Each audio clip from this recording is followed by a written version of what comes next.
이야기가 요셉의 입관으로 끝납니다. 입관, 관에다가 시신을 집어넣는 거죠. 장례를 치르게 되면 죽은 시신을 관에다 넣는 것을 입관이라고 하고요. 그 관을 운반하는 것을, 옮기는 것을 운구라 합니다. 그리고 그 시신을 매장지에 가서 땅에다가 묻는 과정을 하관이라고 합니다. 그런데 이제 이 요셉의 죽음 이야기가 마지막에 장식되어 있는데 입관까지만 되어 있어요. 하관은 언제 하느냐? 하관은 언제 하냐면 이로부터 400년 후에 출애굽기 13장에 보면 애굽에서 모세의 영도 아래, 모세의 인도 아래 출애굽해서 홍해를 건너간 다음에 그 애굽에서 출발할 때 그때 모세가 이 요셉의 유고를 이제는 다 아마 마르고 썩고 그야말로 뼈 조각 몇 개 남았을 그것을 가지고 간다고 하는 것이죠. 그래서 비로소 모세가 그렇게 가지고 나간 것을 광야 40년을 방황한 다음에 여호수아에 의해서 가나안에 정착하게 되는데 그때 가서 세겜 땅에 요셉의 유고를 안치하게 된다 하는 것이죠. 이스라엘 백성들, 히브리인들 정말 대단한 사람들입니다. 400년 전에 조상이 한 유언, 요셉이 한 유언을, 물론 요셉은 굉장히 대단한 인물이었죠. 애굽에서 총리까지 지내긴 했습니다. 뭐 우리 족보에 뭐 우리 옛날 할아버지가 영의정이었다 뭐 했다 해도 그 몇백 대 뒤에 후손들이 그 유언을 기억을 해가지고 그 어떤 것을 실행한다는 것은 그것은 보통 일이 아니었을 것입니다. 아마 그 가정이 잘 그 가문의 가세를 잘 유지해도 어려울 텐데 히브리인들은 그 총리 집안에서부터 노예 집안으로, 애굽의 노예로 그렇게 정말로 자기가 낳은 아이를 강에다 버릴 수밖에 없는 그런 지경에 처한 노예가 됐음에도 불구하고 그들이 그 유언을 잊지 않고 요셉의 유고를 운구해 가는 거죠. 그 운구를 몇 년 동안 하냐면 40년 동안 한다는 거죠. 그리고 마지막 하관이 이루어지는 것입니다. 50장에 오면 50장에는 이 아버지 야곱의 죽음과 장례, 그리고 요셉의 죽음과 장례로 이 50장이 되어집니다. 제가 이번에 다시 한번 창세기 말씀을 읽으면서 37장부터 읽었는데요. 전에는 제가 이 창세기 설교를 오늘까지 3번을 하게 되는데요. 지난 9월 1일부터 이 37장 이후를 다시 읽으면서 새롭게 본 것 중에 하나가, 우리는 전에는 쉽게 이 부분은 요셉 이야기, 요셉의 스토리다 라고 했던 것이, 성경을 읽어보니까 성경은 이것을 야곱의 이야기다. 그래서 37장 2절에 야곱의 족보는 이러하니라 라고 하면서 37장 이하를 야곱의 족보, 우리말은 족보라고 번역되어 있는데 그 똑같은 단어가 창조의 이야기 2장 4절에 보면 하늘과 땅을 지으신 내력이 이러하니, 내력이라는 단어로도 또 아담의 계보는 이러하니라, 그래서 5장에 보면 계보라고도 나오고 또 족보라고도 나오고 옛날 성경책에는 대략, 대강 이렇게도 번역이 되기도 합니다. 영어는 한 단어라고 그랬어요. 어카운트라고 하는 한 단어였는데 10개의 어카운트가 이야기가 있습니다. 그럼 마지막 10번째가 37장 이후의 이야기예요. 그러니까 마지막 37장 이후는 야곱의 어카운트입니다. 야곱의 족보라는 것이죠. 그런데 우리는 이것을 요셉의 이야기로 이야기하고 가르치고 그렇게 하는 것은 물론 요셉이 이야기의 많은 부분을 차지하고 있기 때문이기도 하지만, 어쩌면 우리가 이 요셉이 이루었던 정말 놀라운 성공 이야기, 그래서 우리 뭐 대형 서점 같은 데 가면 제일 앞에 이 고객들이 보기 좋게끔 전시되어 있는 많은 책들 중에 대부분이 자기계발서, 성공학 이야기가 이루고 있습니다. 자기계발이라고 하는 성공, 번영이라고 하는 것들, 그런 것들을 꿈꾸고 있는 우리가 요셉처럼 되고 싶다. 요셉처럼 형통한 사람이 되고 싶다. 형통이라고 하는 단어를 영어는 뭐라고 번역하고 있냐면 prosperous, 번영이라고 번역을 합니다. 그래서 우리는 이것을 번영신학이라고도 많이 하죠.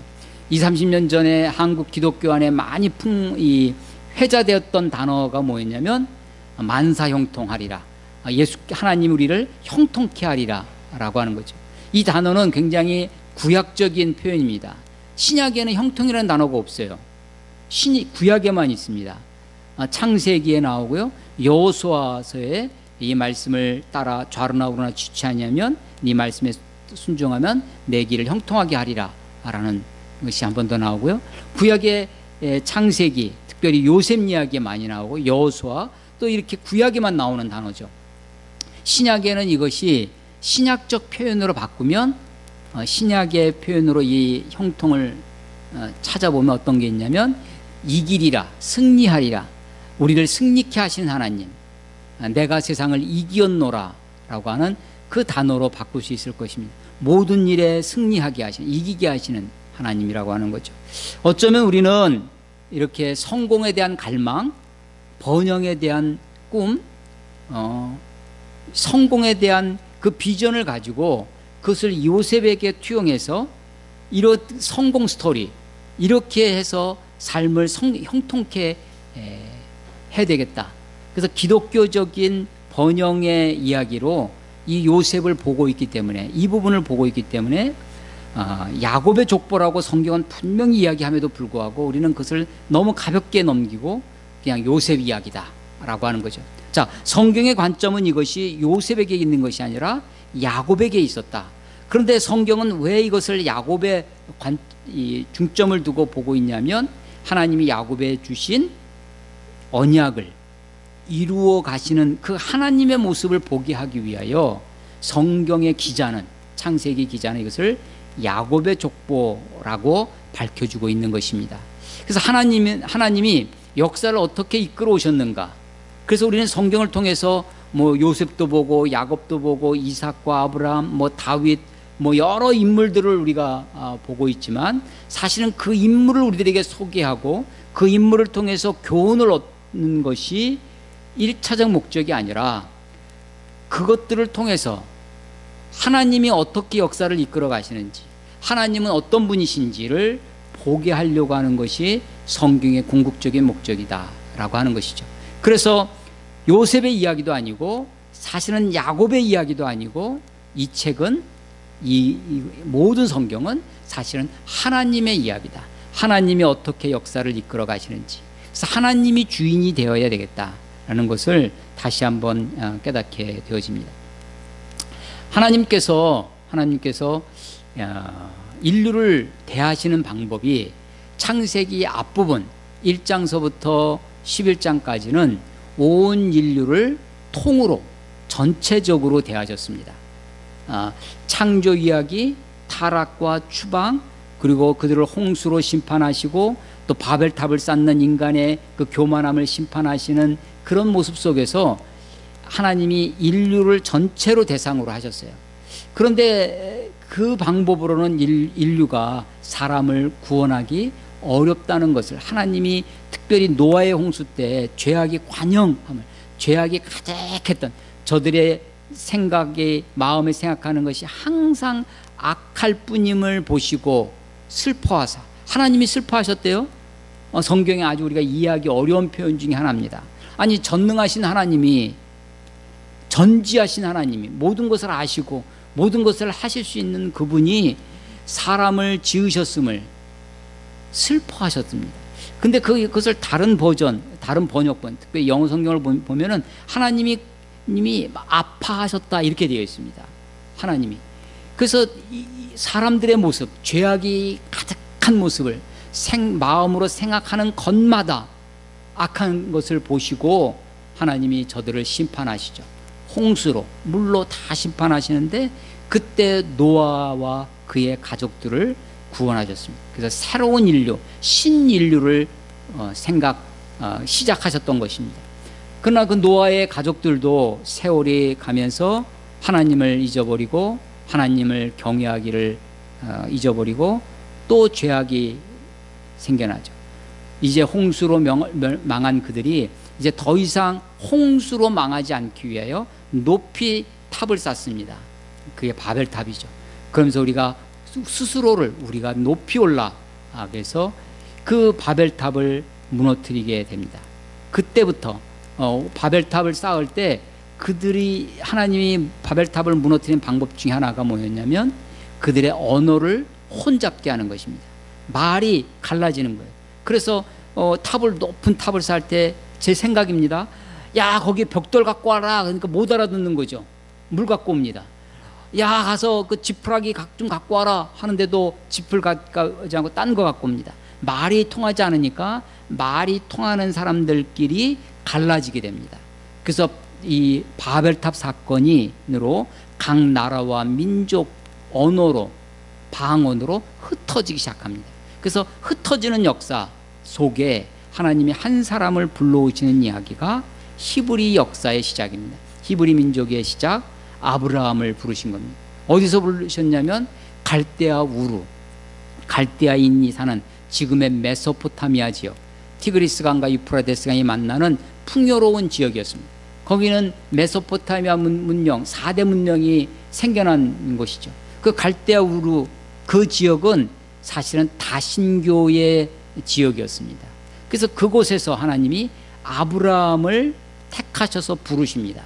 창세기 12장 1절에서 3절에 보면 아브라함에게 말씀하시기를 내 고향, 내 아버지 집, 본토 친척 아비 집을 떠나, 거기서 떠나라고 하시죠. 그래서 내가 너에게 가르치는 곳으로, 지시할 곳으로 가라.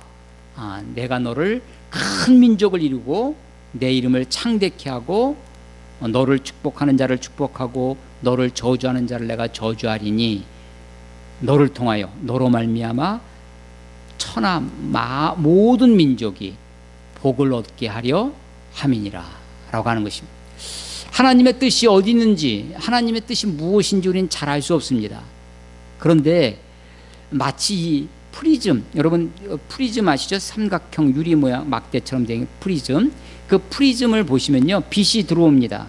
프리즘을 통과하면, 빛은 색깔을 우리가 볼 수 없는데 프리즘을 통과한 빛이 벽에 와서 붙으면 빨주노초 파남보 빛의 색깔이 보입니다. 그래서 이 빛이 프리즘을 통해서 이런 색이구나라는 것이 보여지죠. 마치 아브라함이 프리즘과 같습니다. 프리즘. 그래서 하나님의 뜻이, 우리가 하나님의 뜻을 모르는데, 알 수가 없는데 하나님의 뜻이 들어옵니다. 아브라함과 같은 프리즘을 통과했어요. 그래서 보니까 아브라함을 택하셨는데, 아브라함을 부르셨는데, 보니까 그 부르심, 선택의 뜻이 어디 있었냐면 빨주노초 파남보 그 색으로, 너로 말미암아 모든 족속이 복을 얻으리라. 모든 족속, 그러니까 아브라함과 아브라함의 자손만 복을 주시기 위해서 그들을 선택하신 것이 아니라 그들의 선택은 수단이고 목적은 모든 족속이 복을 얻는 것, 이게 하나님의 목적이었다라고 하는 것이죠. 그러니까 선택은 하나님의 수단, 목적을 이루기 위한 수단이었습니다. 하나님이 그래서 아브라함을 구별하시죠. 갈대아우로 다신교의 세계에서부터 그를 구별해 내셔서 아브라함의 자손들을 구별하십니다.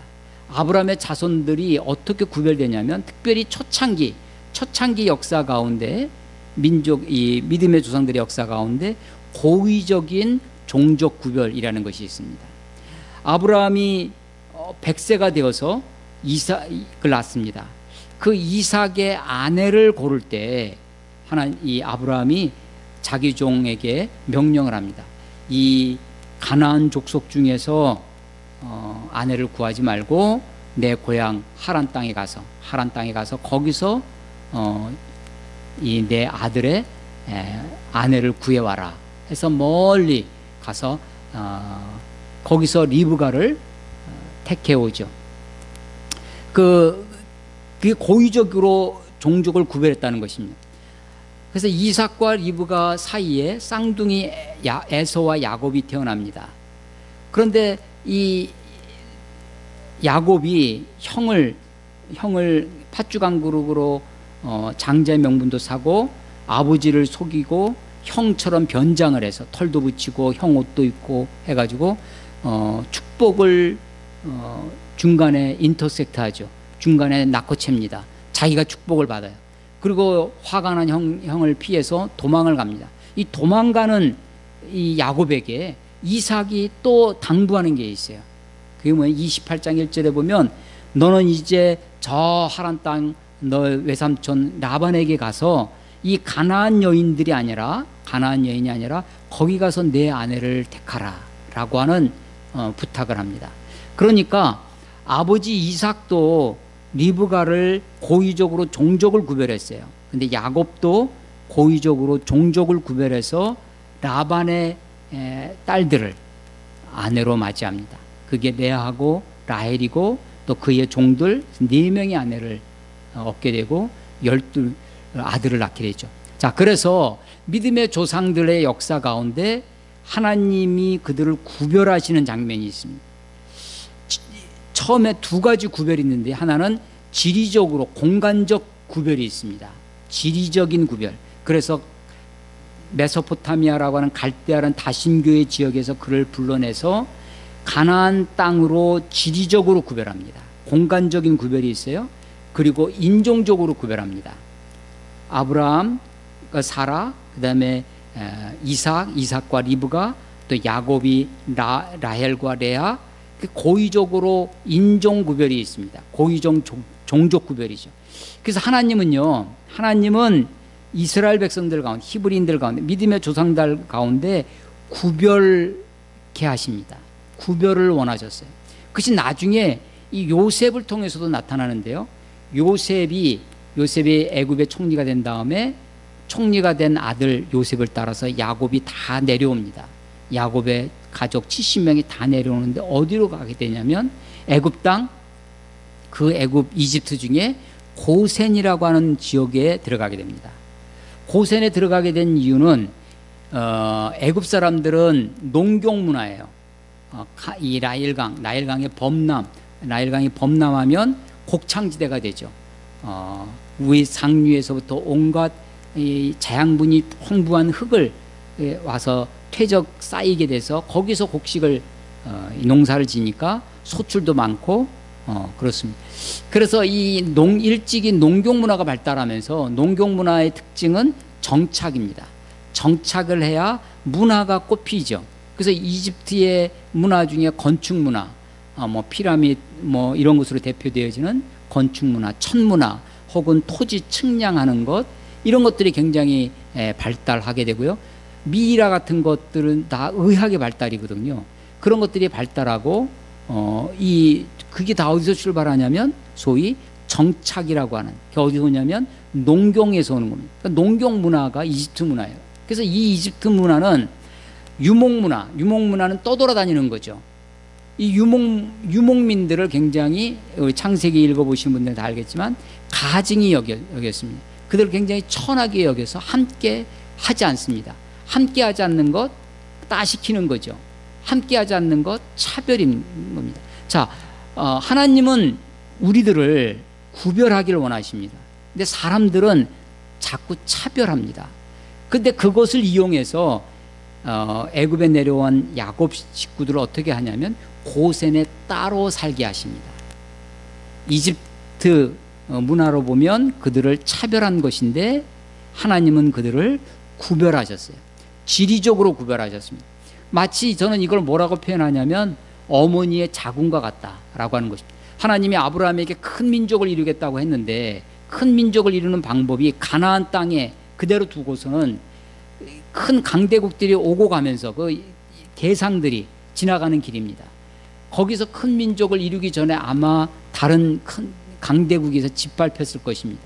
그런데 가장 그 당시 세기에 가장 강대국이었던 애굽 한복판에 갖다 놓는 거예요. 지금도 가장 안전한 곳 중에 하나가 아마 미국 땅이겠죠. 미국 땅 한가운데 물론 그것을 도전받은 것이 옛날 9.11 테러입니다. 미국 대서양과 태평양 바다 한가운데에 있습니다. 이 태평양을 건너가는데 괌, 하와이가 지키고 있기 때문에 옛날에 2차 대전할 때도 일본이 하와이에 있는 진주만 그것밖에 건들지 못했죠. 본토를 공격받은 적이 한 번도 없었습니다. 그런데 9.11 테러 때 미국 한가운데 가 있으면 아마 다른 나라가 거기에 공격할 수가 없을 것입니다. 북한이 핵무기를 만든다고 그럽니다. 뭐 만들어서 갖고 있는 것으로 우리가 다 이미 알고 있죠. 핵실험을 했기 때문에. 근데 북한 땅에서 ICBM으로 저 멀리 북한까지 쏠 수 있는 기술, 미사일을 발사할 수 있는 기술, 이게 이제 관건이죠. 거기다가 더 위험한 것은 그것을 몰래 잠수함에 실어가지고 태평양 가까이 가가지고 본토에다 그 핵무기를 쏴버리면 미국이 그래서 북한 핵무기에 대해서 그렇게 하는 거죠.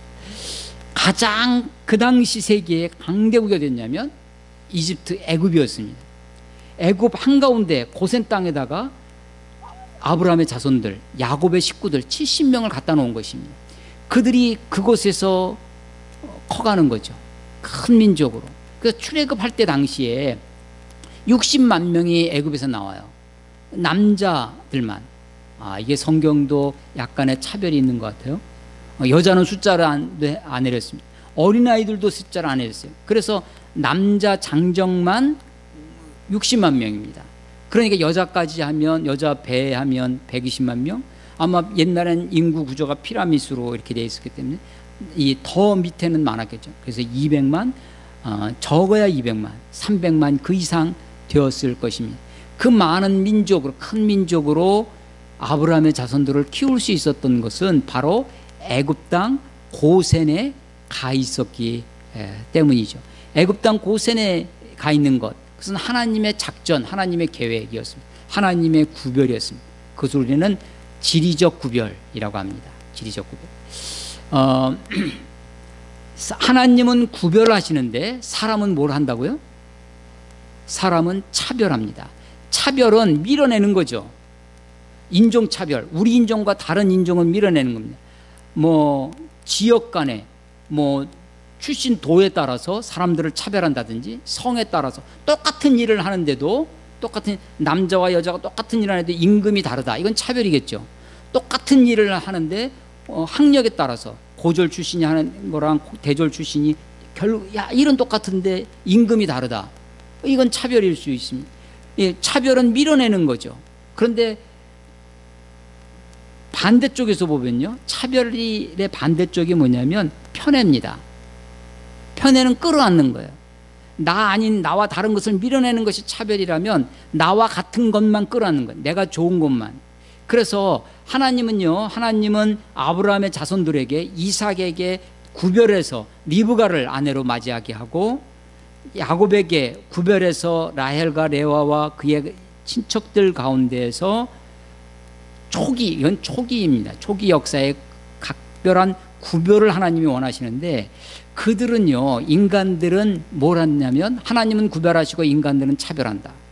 인간들이 차별의 반대가 뭐라고요? 차별의 반대, 동전의 양면. 한쪽이 차별이면 한쪽은 편애입니다. 편애. 편애가 이삭이 에서를 들 사람이라고 하는 에서를 편애하고 어머니 리브가가 자기 야곱을 편애합니다. 편드는 거죠. 편은 치우쳤다는 겁니다. 치우칠 편차입니다. 사랑이 치우쳤어요. 그래서 그쪽이 무거워집니다. 편중되죠. 그래서 그거를 붙잡는 게 편집입니다. 병이 되는 게 편집증이 되는 거죠. 그래서 이 편애가 그 가정의 사람들 가운데 하나님은 그 가정을 아브라함의 가계를 구별하셨는데 아브라함의 자손들은 편애합니다. 야곱도 12아들 중에 요셉을 편애하죠. 요셉을 편애하는 것이 다른 쪽에서는 다른 형제들을 차별하게 되는 거죠. 그래서 이 가정에 불행이 다가옵니다. 그래서 형들의 미움을 받아서 요셉이 죽을 위기에 처하는데 첫째 아들 르우벤이 우리가 굳이 죽일 필요 있느냐, 우리 손으로 구덩이에 쳐넣자. 구덩이에서 스스로 죽게끔, 사실 스스로 죽는 것도 아니지만 저절로 죽게끔. 근데 나중에 유다가, 네 번째 아들 유다가 우리가 굳이 쟤를 저렇게 죽게 할 필요 뭐 있냐, 저 상인들한테, 지나가는 미디안 상인들에게 팔아버리자 해서 유다를 팔게 됩니다. 그래서 악인들의 악행이 실행되어지죠. 구덩이에, 그리고 종으로 팔려갑니다. 근데 하나님은 그를 애굽의 보디발의 집에 종살이에서 또 감옥에서, 그 감옥에 가는 것도 억울한 누명을 쓰고, 우리 오늘 제가 찬송을 부르면서 참 오늘 이 찬송에 우리 요셉 이야기가 너무 맞닿는다라는 건데, 주만 의지해라고 하는 우리 세 번째 우리 이우영 지사님과 부른 곡에 보면, 모든 일을 선으로 이겨내고 죄의 유혹을 따르지 않네.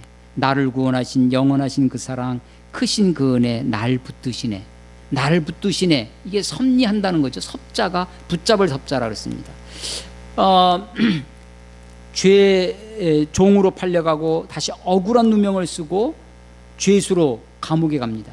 근데 거기서 올라오니까 애굽의 총리가 되어 있는 거예요. 그래서 악인의 악행을 하나님은 선용하셨습니다. 선으로 바꾸사 그를 하나님의 뜻에, 하나님의 도구로 이끄시는 길로 이끌어가고 계신다라고 하는 것입니다. 하나님은 구별하기를 원하십니다. 지금도 우리가 구별된 삶을 살기를 원하세요. 우리들에게. 그걸 좀 다른 말로 하면 거룩한 삶이죠. 구별과 비슷한 말이 거룩입니다. 우리가 어떻게 구별하느냐? 시간을 구별합니다. 우리가 어떻게 구별하느냐면 물질을 구별합니다. 우선순위죠, 그거는. 하나님을 우리의 삶의 우선순위로 두는 삶, 우선순위로 두는 삶이 구별된 삶으로 나타나는 것입니다. 하나님은 우리가 구별되어 살기를 원하세요. 근데 사람들은 자꾸만 그것이 차별로 나타나고 편애로 나타납니다. 요셉이 그렇게 해서 총리가 돼서 요셉을 따라서 이제 애굽에 온 식구가 내려갑니다. 얼마나 지났느냐? 애굽에 내려간 지, 야곱이 애굽에 내려간 지 17년이 지났습니다. 130살에 내려갔는데 17년 후에 야곱이 죽게 됩니다. 49장 50장에 이제 마지막 죽는 장면, 야곱이 죽고 요셉이 죽는 장면이 나오는데요. 이 이야기가 히브리서 11장에 보면, 히브리서 11장은 믿음의 장입니다. 믿음으로 에녹은, 믿음으로 노아는, 믿음으로 믿음으로 이삭은, 믿음으로 야곱은, 이렇게 믿음으로 살아간 믿음의 선조들의 정말로 놀라운 승리의 이야기, 믿음의 승리죠. 그 이야기가 히브리서 11장에 기록됩니다. 아브라함 이야기가 길게 나와요. 그리고 이삭과 야곱 이야기가 나옵니다. 그런데 이삭 한 줄입니다. 야곱 한 줄이에요. 요셉 한 줄입니다. 그런데 야곱의 한 줄과 요셉의 한 줄, 그래서 히브리서를 쓴 기자가 이 야곱과 요셉의 이야기를 어떻게 줄이냐면 그야말로 한 줄로 줄입니다.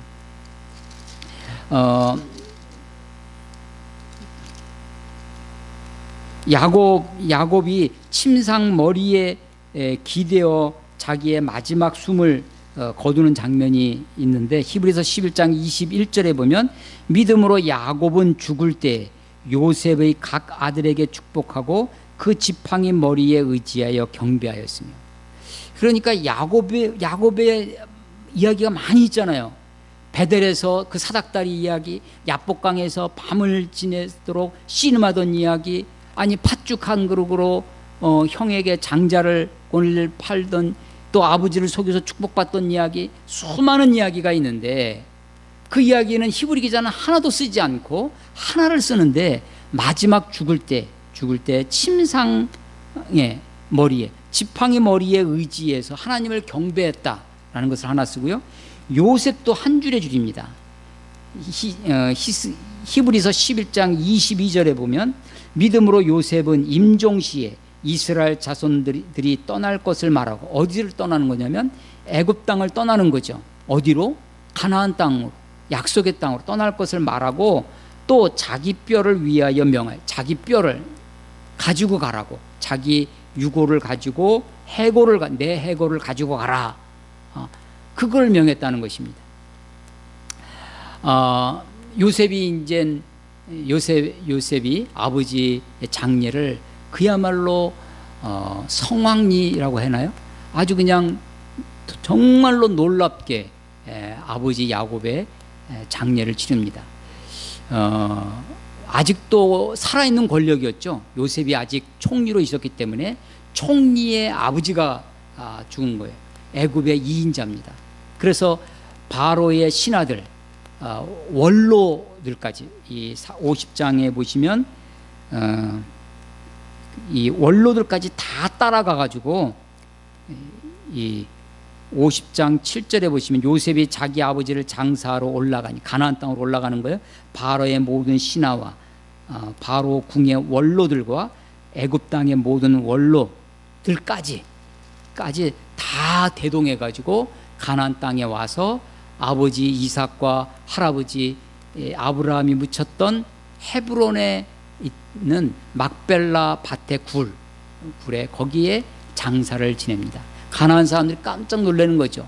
그 퍼레이드, 그 장례 퍼레이드를 보고 깜짝 놀라서 애굽에 정말 큰 장례구나라는 탄성을 놨던 그 장례였습니다. 그 아버지 야곱이 죽고 나니까 남아있던 형제들 마음속에 불안이 생겼습니다. 이제 아버지가 죽었으니까 이 요셉이 우리들에게 보복하겠구나. 자기들이 이제 요셉에게 의해서 복수를 당하겠다라는 불안이 생깁니다. 15절 보시면요, 50장 15절에 요셉의 형제들이 그들의 아버지가 죽었음을 보고 말하되, 요셉이 혹시 우리를 미워하여 우리가 그에게 행한 모든 악을 다 갚지나. 악을 갚는다, 보복이죠. 미움이 보복으로 이어진다고 생각해요. 아니, 형제들, 자기 자신들은 어떻게 했냐면, 아주 잘난 체하는 고자질하는 동생, 아버지로부터 편애를 받아서 맨날 채색 옷만 입고 자기들이 뭐 좀 잘못하면 뽀로록 가가지고 아버지한테 고자질하고, 그리고 어느 날 꿈을 꿨는데 곡식단이, 형제들의 곡식단이 요셉의 곡식단에게 절하고, 별들, 해와 달 별들이 요셉의 별에게 절하는 그런 안 입고 온 그런 꿈 이야기를, 그걸 혼자서만 알고 있는 것이 아니라 막 떠버리고 있는, 그래서 시기, 질투, 그래서 앙심을 품게 되죠. 그래서 죽이기로 작정합니다. 미움이 뭐로 발전했냐면 시기와 증오로, 살인으로 결국은 팔아버리는 그런 것으로 발전합니다. 자기들이 그랬어요. 자기들이. 그러니까 50장 15절 자기 식대로 생각합니다. 우리가 이게 다 자기 식대로 생각하죠. 그래서 요셉이 혹시 우리를 미워하여 악을 갚을까? 그런데 이게 지금 언제적 일이에요? 이 악이? 애굽에 내려온 지 17년이 되었다고 합니다. 야곱이 언제 내려가냐면 요셉이 17세에 꿈을 꾸고 형들에게 팔려갔어요. 30세에 총리가 됩니다. 13년이 지납니다. 7년 풍년이 지나요. 그리고 흉년이 시작되는데 흉년 2년째에 형제들을 맞이합니다. 그러니까 그게 20년이에요.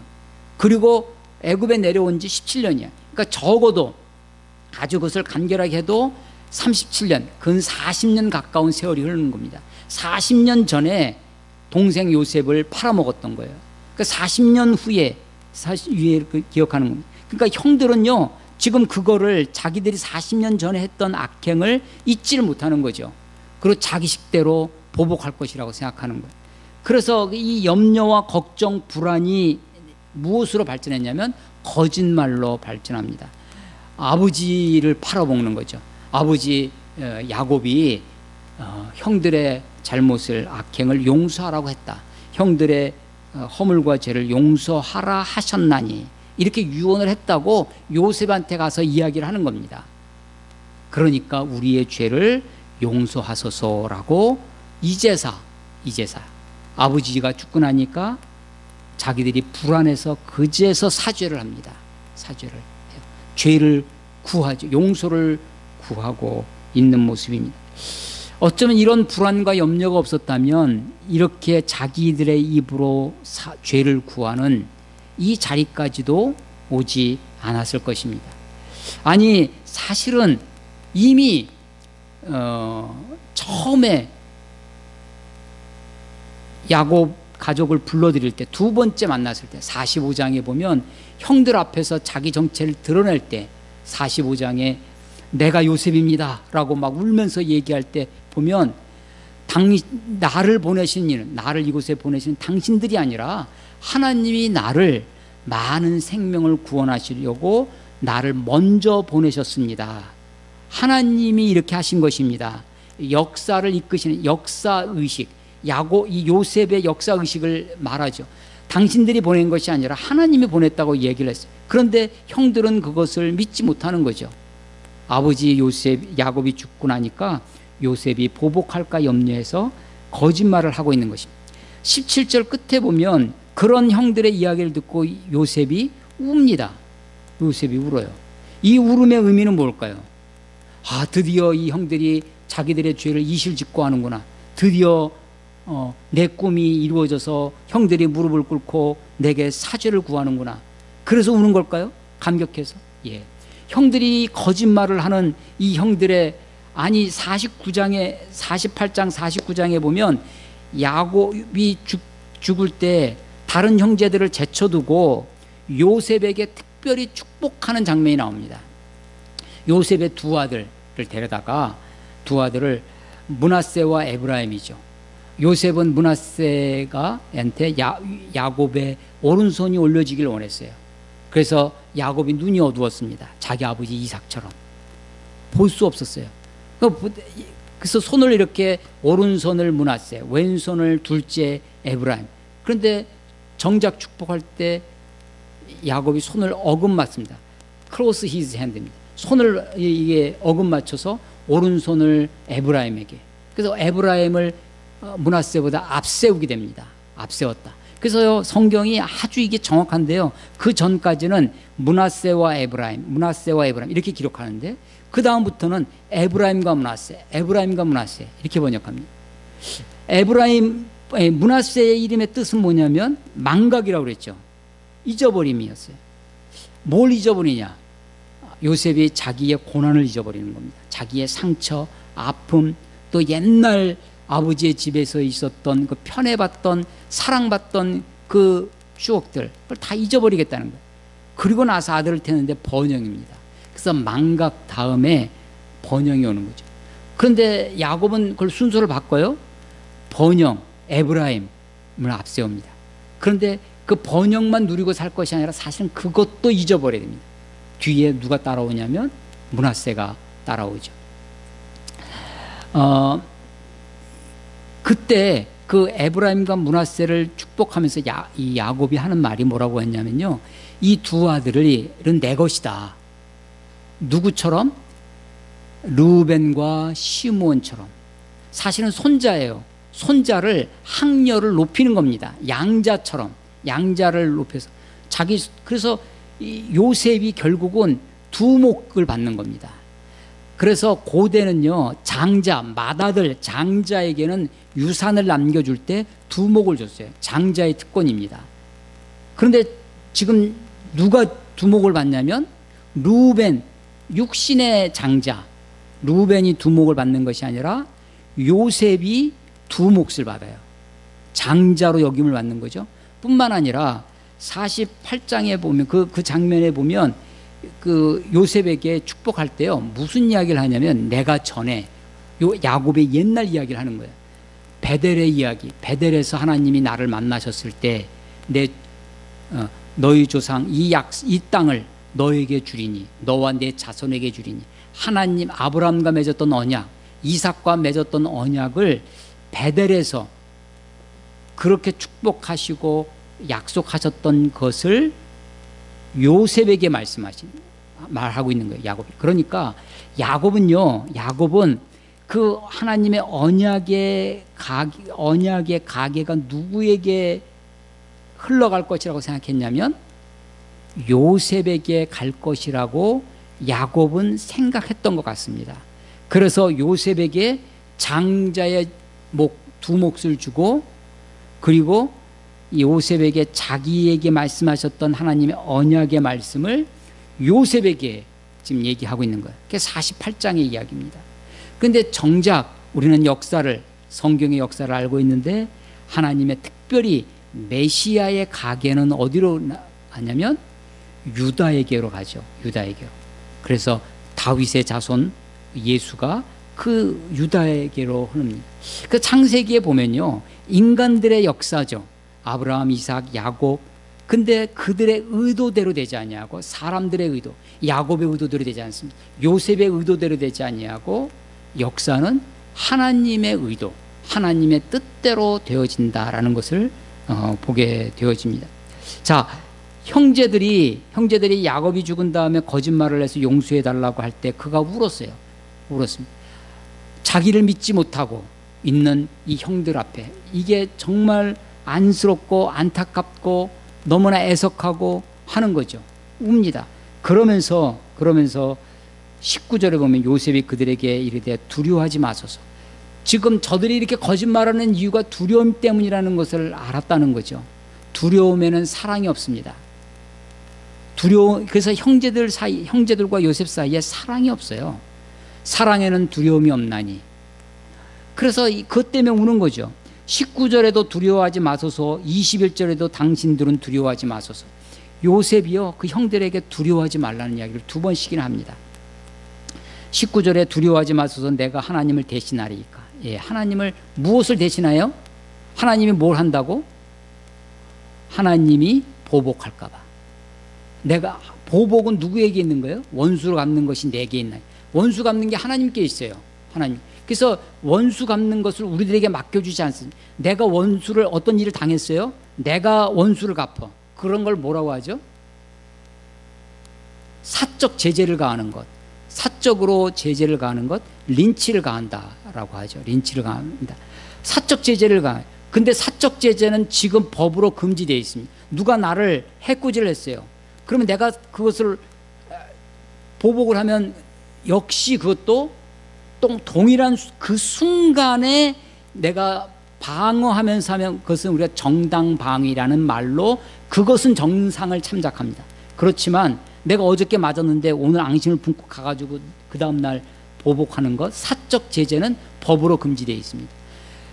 모든 보복은 정당한 형법에 의해서 하게 되어 있습니다. 국가가 하게 되어 있어요. 형법, 그게 형법이죠. 그게 하나님도 마찬가지인데요. 우리가 어떤 억울한 일을 당해서 내가 보복하지 않고 하나님께 맡겨라.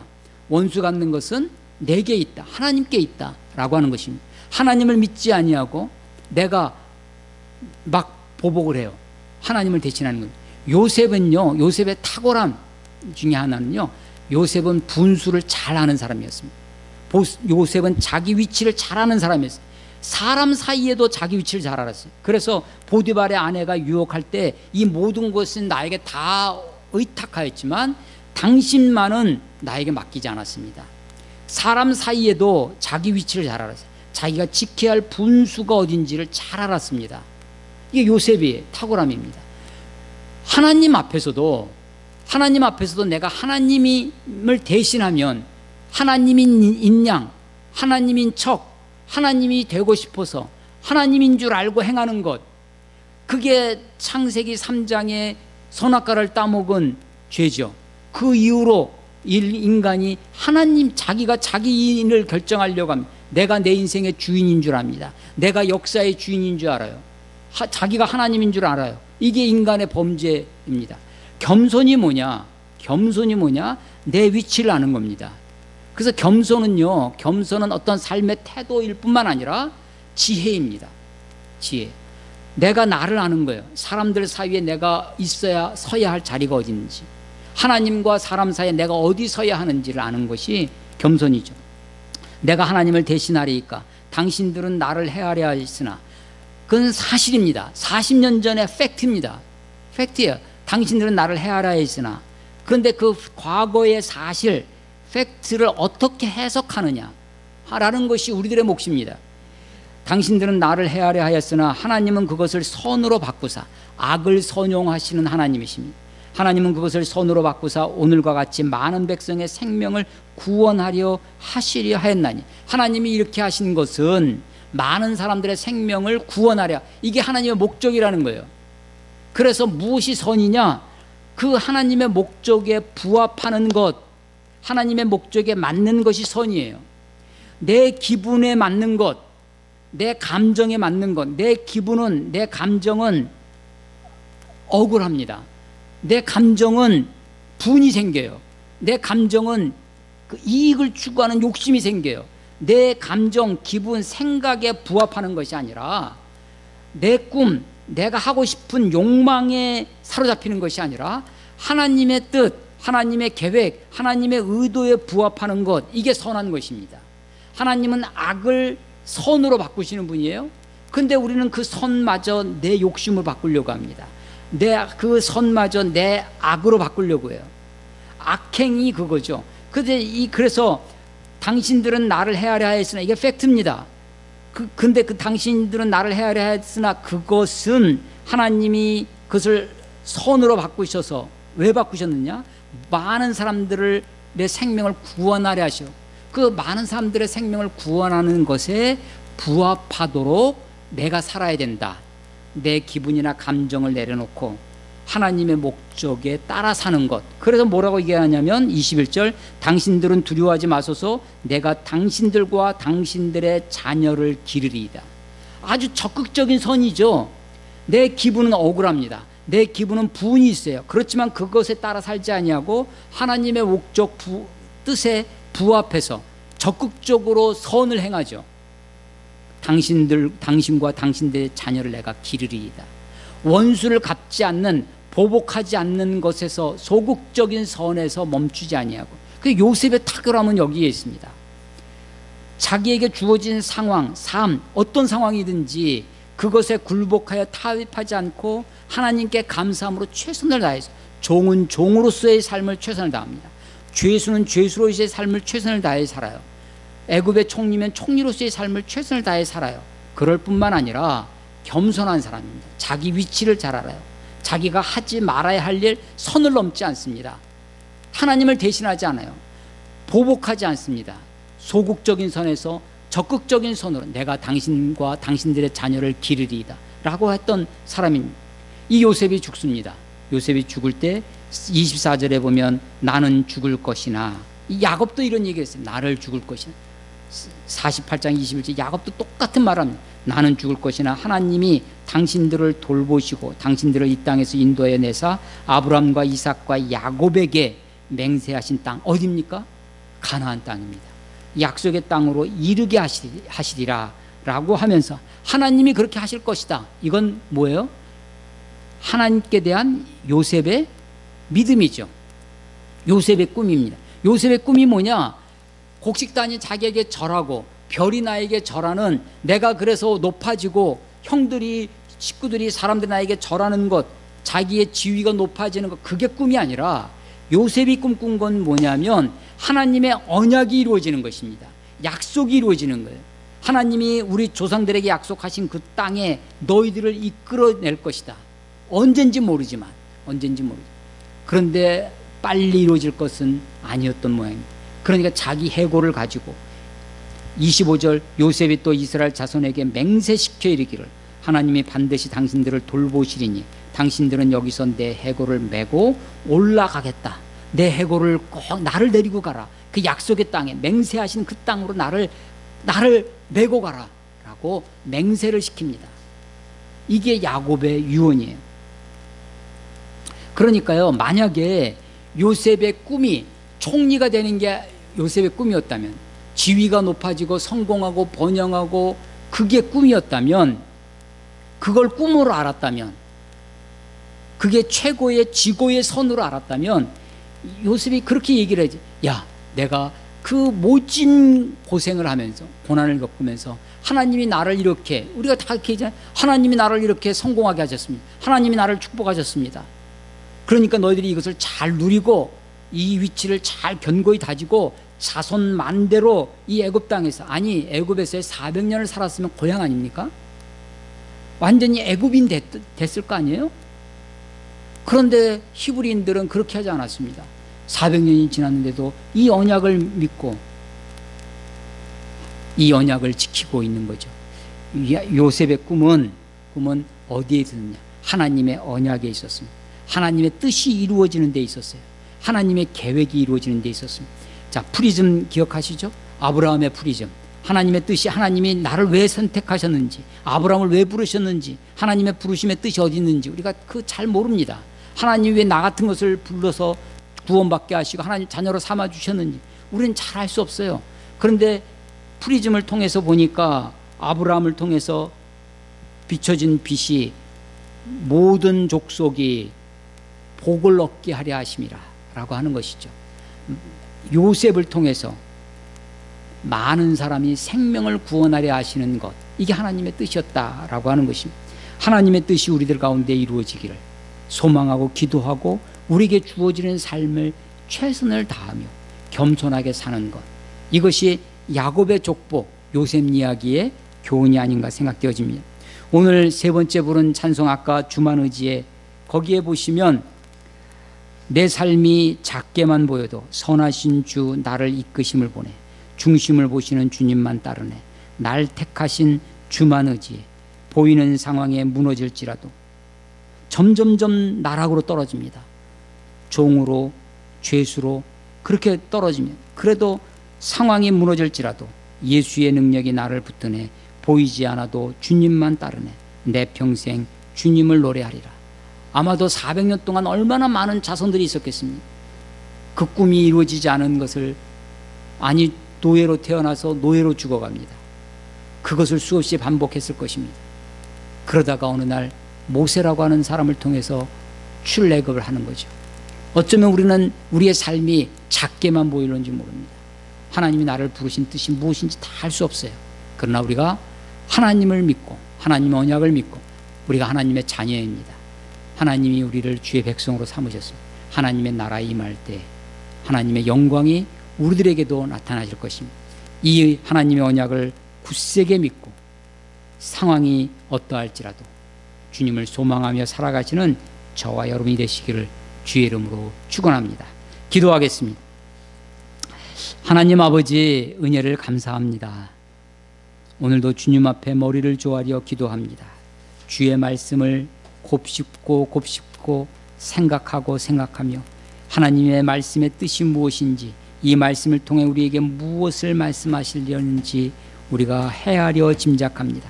주께서 새겨 놓으신 그 뜻을 우리가 더듬어 알게 하시고 우리가 발견한 하나님의 뜻을 믿음으로 굳게 붙잡고 살아갈 수 있도록 하나님 인도하여 주시옵소서.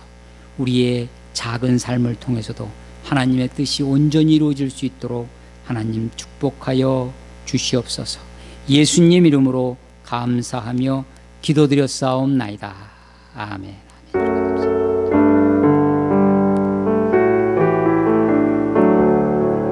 주님 말씀하시며